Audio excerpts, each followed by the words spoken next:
Hello, class. This is our presentation on Egyptian beer and culture. My name is Jessica Cameron. I am Alex Craig. I'm Kelvin Huang. I'm Zachary Kaufman. To start off, Egypt is located on the African continent. It's surrounded by both the Mediterranean Sea and also the Red Sea.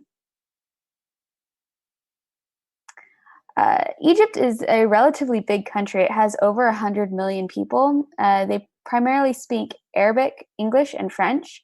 And the two main religions within Egypt is about 90% Muslim and 10% Christian. So for clothing, because of the dry and rather hot climate, people tend to choose multi-layered loose clothing that covers most of their skin to protect them from the sun. So men typically wear a long two-neck shirt, sometimes wear pants underneath, and a turban or a scarf, whereas women wear a long robe with baggy pants, a headdress, and typically wear gold or silver jewelry. Customs and traditions. So hospitality. Egypt is a tourism hotspot, so the locals that you tend to interact with are very open-minded and friendly. Family is very important to them, so families tend to be extremely close-knit, and marriage is also very important, so you tend to see very high marriage rates in Egypt. When losing a loved one, they mourn the loss for 40 days by wearing black for those 40 days. Celebrations are an opportunity for families and extended families to get together, typically eat a lot of traditional foods, and their religion is a mix between Muslim and Christian. So they celebrate Christmas and also Ramadan, which is, it lasts a month, and they fast from sunrise to sunset and focus on prayer and charity work. So events and festivals, this is just a few of them. There are many festivals that take place year-round. So the first one is Coptic Christmas, which is in the beginning of January, and it's celebrated all around Egypt, regardless of religion. Celebrations start about 1 week prior to January 7th, and one of the dishes that they eat is a dish of rice, garlic, and meat soup. The Sun Festival takes place twice a year, once in February and another time in October.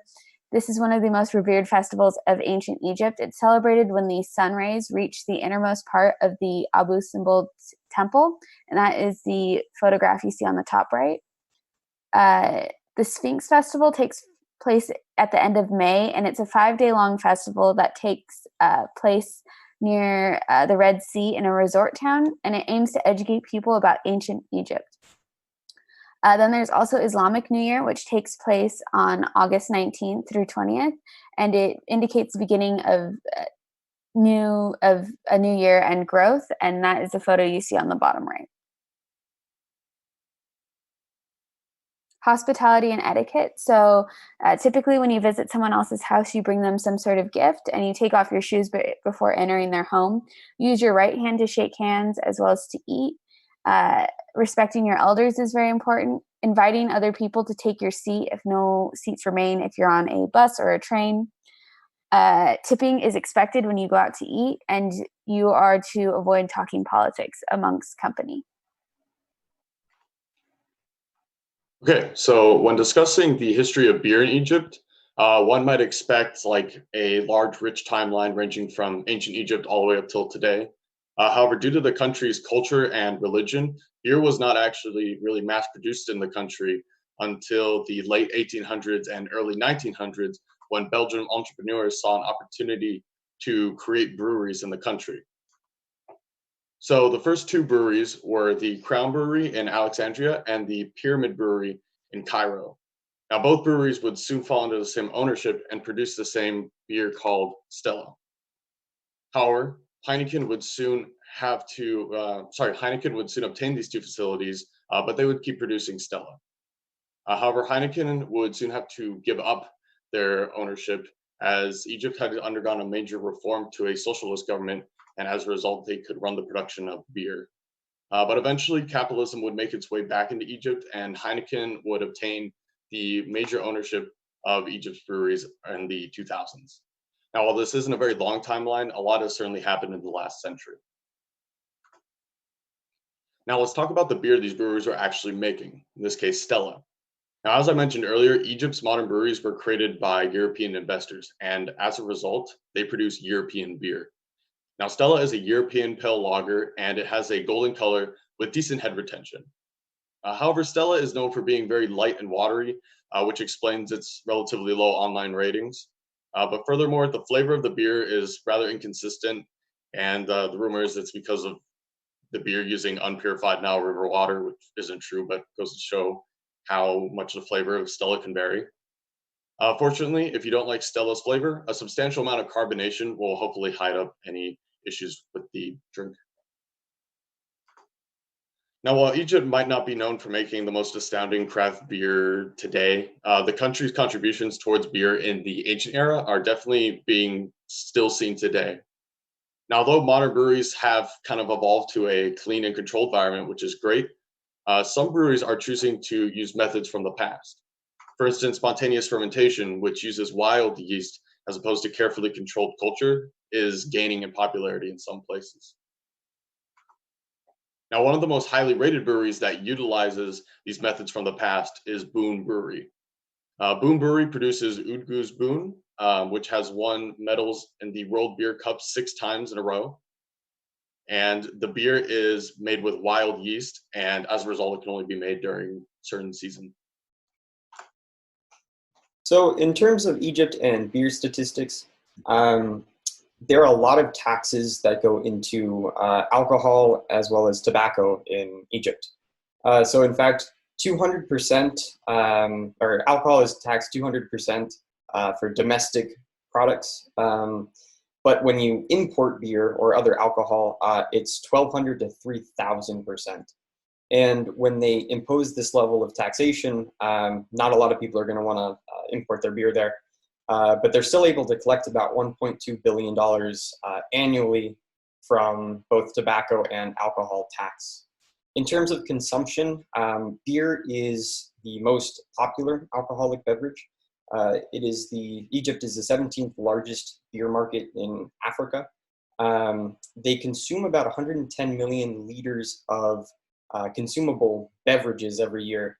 But of that, only 690,000 liters are alcohol. And to kind of put that into perspective a little bit, the United States has roughly 3 times the population of Egypt, and yet we consume 24 billion liters of just beer a year. So that's 35,000 times more with only 3 times the population. So it's definitely a very different culture in Egypt. The largest brewery in Egypt is Al Ahram. It's the combination of the 2 breweries that were previously mentioned, and it is by far the largest brewery in Egypt. And as previously stated, it's currently owned by Heineken, and it controls 89% of the beer market, so it definitely has a very strong hold. They have 5 production facilities, and as of 2019, they had 2,600 people in their employment. However, due to the coronavirus pandemic, they're now down to about 1,800. So definitely a pretty significant reduction. In terms of products that they offer, they have 5 beers, one of which is actually Heineken, another of which is Stella, and then a couple others that were covered. They also have 13 different types of wine, 9 spirits, and 3 non-alcoholic beverages. And these are very popular due to the Muslim population, as a lot of observant Muslims do not drink alcohol. So the second largest brewery is the Egyptian International Beverage Company. It was founded in 2005, and it has a main product line that's kind of Luxor themed, which is a city in Egypt it's the ancient city of Thebes. So there's a lot of historical stuff there. They are far less prevalent within the Egyptian beer scene. Again, because the other brewery controls 89%. but they do sell 7 beers, 4 wines, and 4 spirits.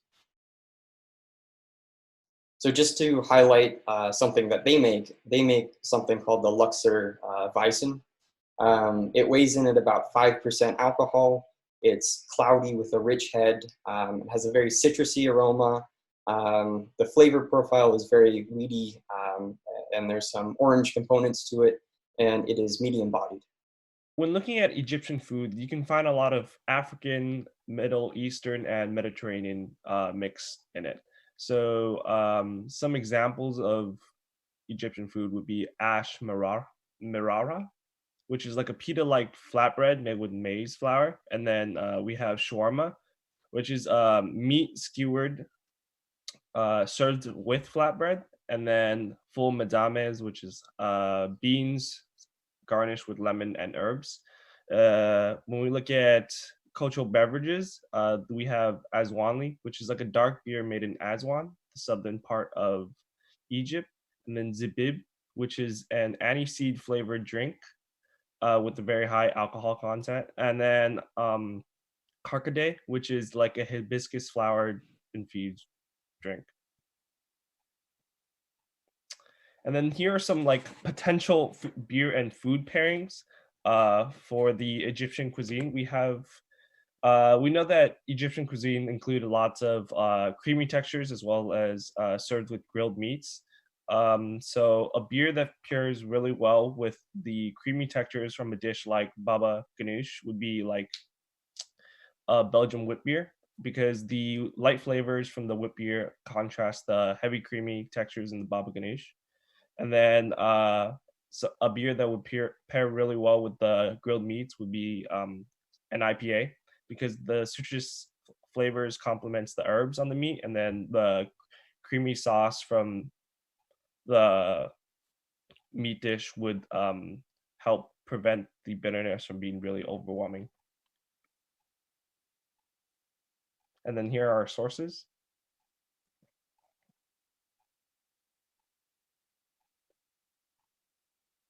And are there any questions?